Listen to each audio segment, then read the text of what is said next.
کہ مرزا صاحب نے اپنی ایک تحریر میں 1000 مرتبہ لعنت بھیجی اور پھر اسی پہ بس نہیں کیا کہ 1000 مرتبہ، بلکہ 1000 مرتبہ لعنت کا لفظ لکھا اور کئی صفحے اس سے بھرے.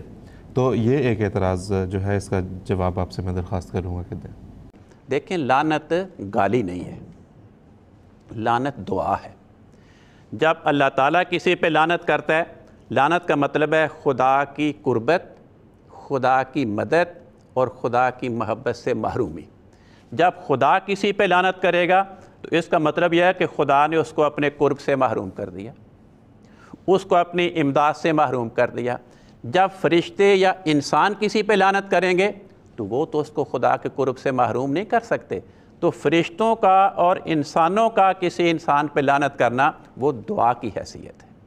تو حضرت مسیح موعود علیہ السلام نے ان کے خلاف یہ دعا کی کہ جو پادری اپنے آپ کو مولوی کہلاتے ہیں اور مولوی کہلانے کے نتیجے میں عوام الناس مسلمانوں کو دھوکہ دینے کی کوشش کرتے ہیں اور رسول پاک صلی اللہ علیہ وسلم کے خلاف بد زبانی کرتے ہیں، میں ان کے خلاف خدا کی مدد سے محروم ہوں کہ ان کے لیے دعا کرتا ہوں 1000 مرتبہ.